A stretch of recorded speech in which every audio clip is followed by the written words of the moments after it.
Hey Brian, how are you? Hey Matt, how are you? Good. Um, wanted to ask you about the screen game. You've had quite a bit of success with it this year. What do you think has led to the improvement in that area? We put a lot of time um, into it in the off season on Zoom calls. You know, myself along with all the assistant coaches, we really went back and we studied our stuff. And we studied the league um, and just really try to tighten up all the coaching details that we could, um, and then presented it to the players. And in the off season, we did that. Um, And then when we got here, that's one of the things we added. We'll present it to them as we do the running game too, and really try to fine tune it. The screen game, usually when you go back and you study it, which we did, it's a hit or miss thing. There's some really good ones, and then there's a lot where they just, whether they play it or a guy slips off on it. Um, but it's something that you need offensively. It helps against good pass rush teams, and we're a throwing team, so that helps. But um, it's something that, Matt, we did a lot of work on, studied it a lot, had a lot of good conversations with the coaches, and um, it's something we need to continue to try to work on and get better at. How did you kind of relay that? I mean, what did that work look like in terms of conversations on Zoom with your coaches and studying film, but then relaying it, I guess, to the guys Yeah, remotely? just like this. You get a computer, you flip it around, you're watching it. Had some meetings with all the coaches, had some with, whether it's just running back, the line coach, receiver coaches. Um, Technology is a pretty amazing thing nowadays. So we made the most of it. Again, nowhere near perfect or where we want it to be. We'll keep working on it. But, um, after you get that and you go through the evaluations of it, and you maybe concrete some rules up a little bit more, whether it's landmarks or the backs read with the tackles, or how you want the tackle to set, or the first guy out or the second guy out, or if a guy holds onto you, D lineman, whether you take them. There's so many little details that go into it. Um, then the coaches did a good job of relaying it. Bobby did a good job of writing them up of what we really studied, and group effort. How much have you seen Josh grow? And I guess you would call them the easy throws, right? The screen, the quick throw. How much has he grown in that area?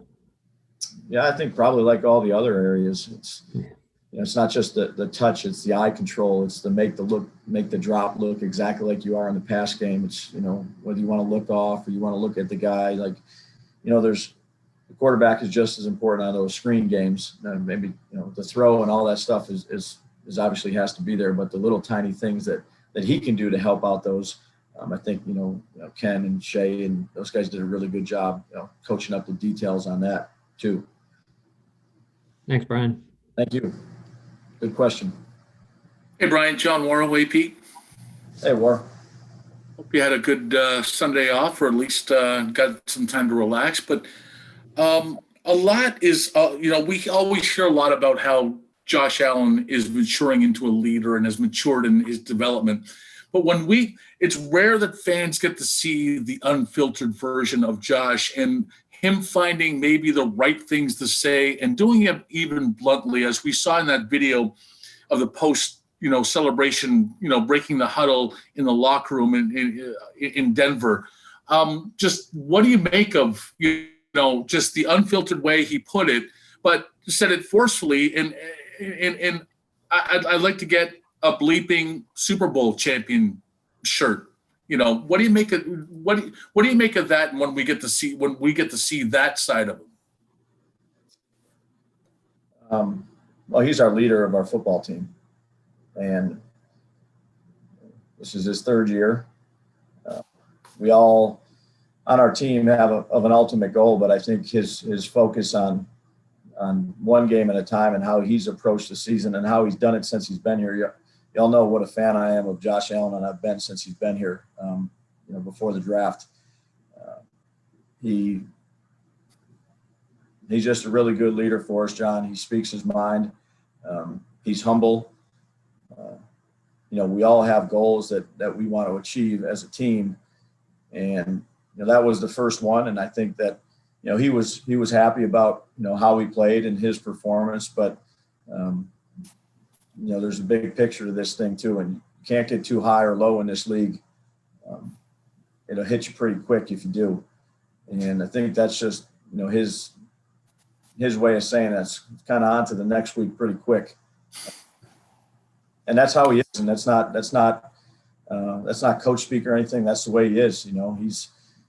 I talk to him very often, and obviously he was happy about what this team accomplished, but he was, he's already on to the next week quick. What do they look like? What are they playing? Are they doing anything different? What have we done? Like that's the type of guy he is. That's the type of leader he is on our offense, and I'd say on our team.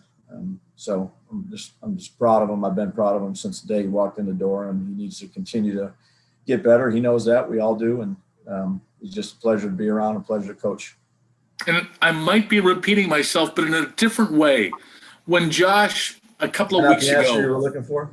Yeah, well, no, it was a very good answer, but in a different way. And I appreciate that in a different way, because I really want to see your reaction as somebody who's bonded with Josh and the relationship that you have with him. When he says, there is everybody's motivated by fear, and when he says the fear of failure, the fear of letting my team down, the fear of letting Brandon Beane in the front office down, the front office down, the people who chose me. This is before you even arrived. The people who drafted me and took a chance on me. That fear is what drives me. I know it's a bit of the same way of the first question, but when you hear something like that, I don't know. It kind of it blows me away in some ways. Yeah, that's he's a highly competitive, mature player. I mean, that's why we selected him. We did a lot of due diligence on him. He's got a lot of great qualities about him: leadership, toughness, competitiveness. I'm proud of the way that he handles himself as a quarterback for the Buffalo Bills. It's he's done a lot for this team. Thanks, Brian. I'll cede my time because I'm getting chided by Graham on the chat. Thank you very much. You got it. Thank you. Hey, Brian, it's John. Hey, John. How are you? Good. How are you? Good. I know this has been touched on a little bit, but what is it like for you to do your job and do this and focus on what you're the task at hand? But it's real. It's out there. Your name being floated for other bigger and head coaching opportunities. You're a creature of habit, John. You come in, you go to work, and the day after the game, you do what you're supposed to do. The day after the game, you move on to the next week. I was watching New England here for the last few hours, and again, with all due respect to the question, it's really hard to win in this league.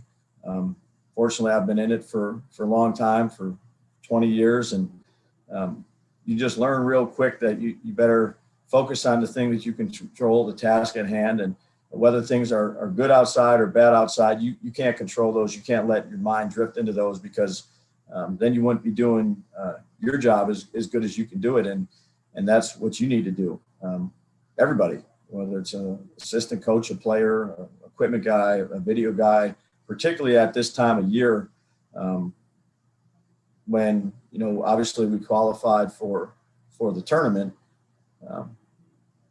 but games only get harder, and you better be at your best, and you better be dialed in at this time of year, because one slip up and you're not where you want to be, and it's the worst feeling. Trust me. I've had the opportunity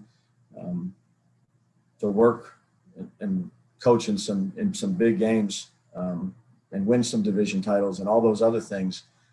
And it's not really the games that you win you remember too much. It's the things that happen in those losses that eat at you, and that eat at you, whether it's 2 years or 5 years or last year, whatever it may be. And that's where your focus needs to be. And that's what I try to do.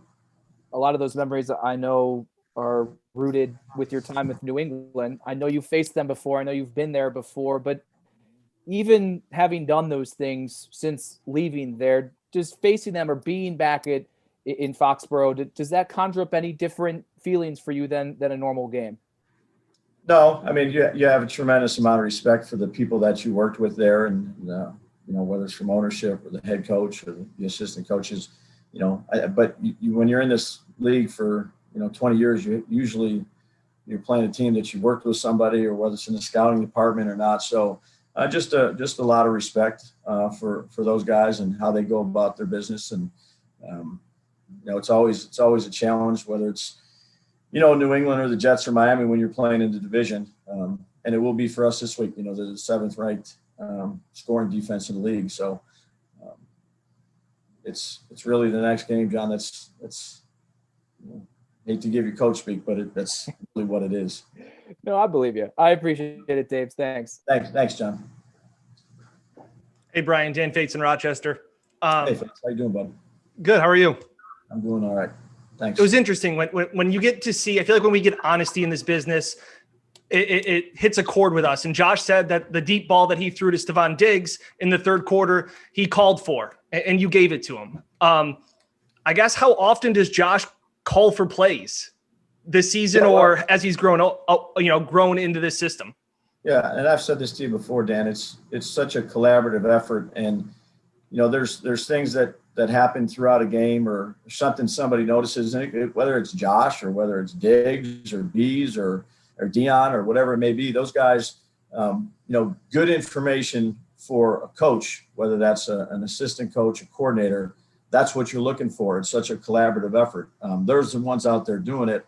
I've had times too where, oh gosh, it just felt like there was 14 guys out there and we missed this block and this, and then you're getting bad information and you're trying to change something upstairs or downstairs, and you're trying to say, okay, how can we fix this now that happened? And bad information usually leads in bad decision making too on play calls. So when you have a group of guys, players that you trust, coaches that you trust, there's shared investment in this thing.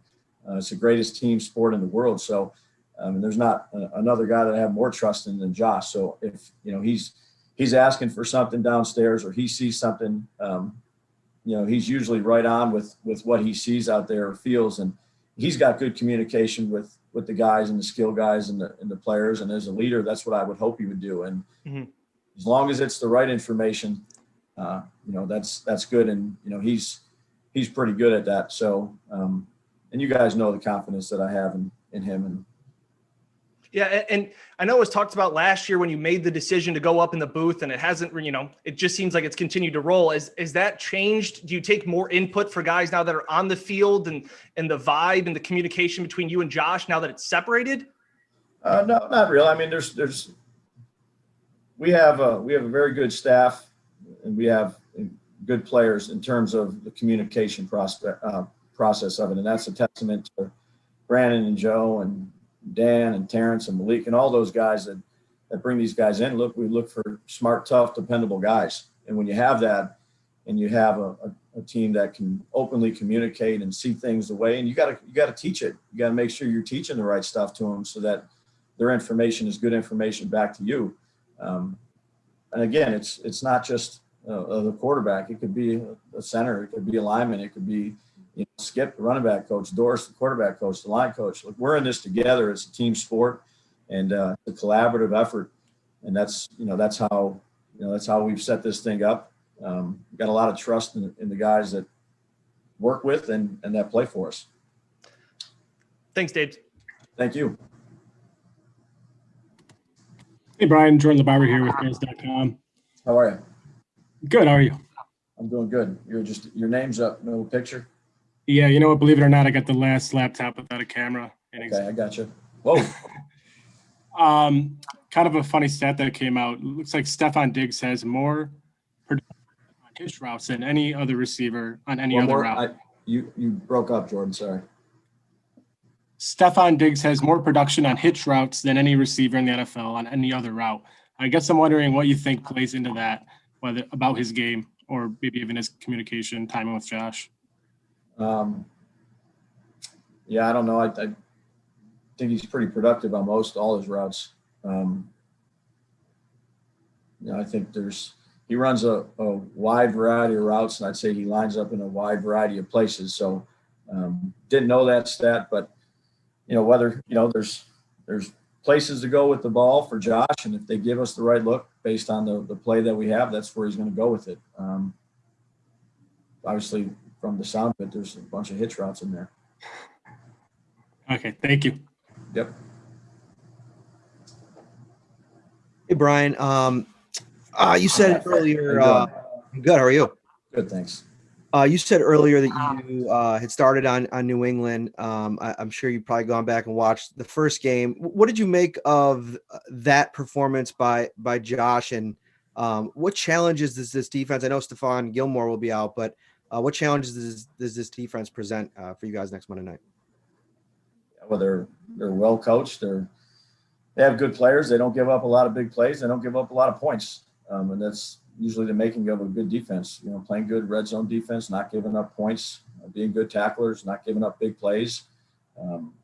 They've always been a week-to-week team in terms of trying to game plan for their opponent. So exactly what they'll do, I'm not sure, but it's always a tough game against Coach Belichick and Steve and those guys on the defensive side of the ball. We played it a certain way that game. Josh made some good decisions. Again, it was a tough game, went right down to the wire, without that turnover there that we got at the end. Who knows where it would have been. You play division games. They're always tough. They know you know them. It's going to come down to playing good, smart, clean football, taking care of the football, executing in the red zone, converting on third down, and doing a good job of executing. I talked to Dawson Knox, I think it was a couple days ago, and he'd mentioned just how important Tyler Kroft has been for him and supportive of him, even while he's going through a stretch where he probably would love to be on the field, but obviously a good teammate. What do you make of how Tyler's handled that and what Dawson has done with what seems like extended opportunity here the last couple of weeks? Yeah, I think that's tough for any player. Ty's handled it like a pro, like you would expect him to. He's got great attitude. He's a good teammate. It's never easy for anybody. You want to be out there and contributing on game day. Unfortunately, you can only bring so many guys, and that's the type of guys that, again, the management and Sean have brought in is guys that are good teammates. And Doss is in his second year. He's had some games where he's been out injury wise, and he's done a really good job. I think he's improved these last 3 weeks. He's got a good room with Tyler and Lee Smith in there. Then, Rob Boris does as good a job as anyone I've been around coaching tight ends. So, we just gotta keep cranking. We got to keep getting better. Again, these games won't get any easier. Thanks, Brian. Appreciate it. Thank you. Hey, Brian, Mike Catalana. Hey, Mike, how are you? Hey, good. I know you're focused on your job, like you said, but, and maybe you don't know about this, but you've been getting a lot of TV time lately. I mean, they're talking about you. It happens. Friends, family, that kind of stuff. Do they know not to be talking to you about that kind of thing? Do you block that out? Do you know how to deal with that? I just asked Sean about it because he's been through it. Yeah. When he was in Carolina, when success comes, it comes with it. But, you are getting a lot of that. How do you deal with it internally, maybe with people you know? Yeah, the same way that I answered before. I mean, you can't get too high or too low in this business. I've been around staffs and had friends that have had opportunities to go on and take higher positions. And, it's just the way it is in probably any business. The minute you start thinking about other things, the minute you start slipping on the job you have, and that's not my nature. That's never been my nature. Not how I was raised. Certainly not how I would raise my children. I just think you have a job to do. You do it to the best of your ability every day, and certainly some things are humbling, and you appreciate that, but you never let it set in because you're worried about the next game, the next thing you have to do. And most of my family's sleeping when I get home and sleeping when I leave too. So, Are you aware that the networks are looking for you in the booth? No, I don't. No, I don't get that. I didn't think so, but I figured people always would ask you about it if they see Yeah. you all the time. All right, thanks. Yeah. Thanks, Mike. Appreciate Yep. you. Hi, Brian. Dante Lasting. Hey, Dante. There was a special moment at the airport where Josh was so eager to see Stefan and how he was going to react to seeing Bills Mafia for the first time. Could you explain how you've seen the relationship grow on and off the field throughout the season? Steph and Josh. Yes. Yeah, they're really close. They first met down there, and it was Florida when they threw, and then when they got here, and I know they're, their headsets on and all that other stuff that most of these young guys do nowadays in video games, and they have good conversations. I know they talk a lot in the meetings. They're out there on the practice field. They have fun. They're very similar. They're highly, highly competitive. They got a lot of respect for one another. And it's not, we have a lot of guys like that, a lot of guys. And Steph is fit right in with our receiver room, but has become an active leader for us on our field. And obviously Josh is our leader. I know they got a tremendous amount of respect for one another for what they can do in terms of their craft, but how they go out and do their daily business in terms of how they compete. Highly competitive, and that's what we encourage here, is to be highly competitive. They have a good relationship. I think it's probably that's what I've seen. You got to ask those two about it personally, how they see it. But we got a lot of close relationships on this team, and that's important. Definitely. Not just on the field, but off the field. Yes. Thank you for your time. Thank you. Hey, Coach. Hey, Jeff. I'll preface my question by saying I know there's always room for improvement on things offensively, but when you think back to training camp and when things started, has this offense reached the point where you thought it could reach with how it's performing week in and week out, where, it seems like every time you touch the football offensively, you're expecting points? Yeah, that's always the case. When we're playing offensive football, you're trying to score every time you have the ball.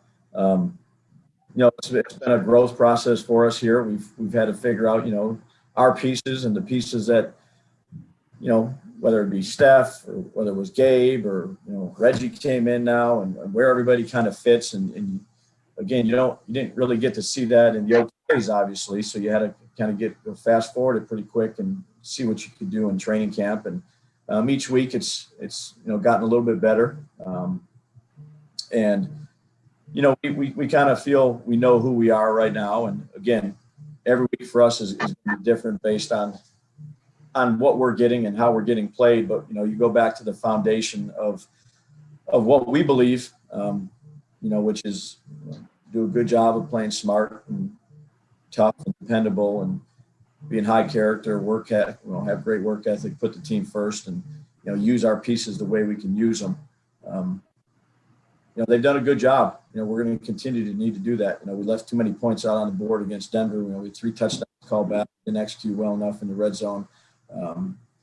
So there's a lot of things to work on. And again, I've said this, I mentioned it before. It's that one play or that one call you make or whatever it may be that, at this time of year, one of those plays happen, you move on. Okay, thank you.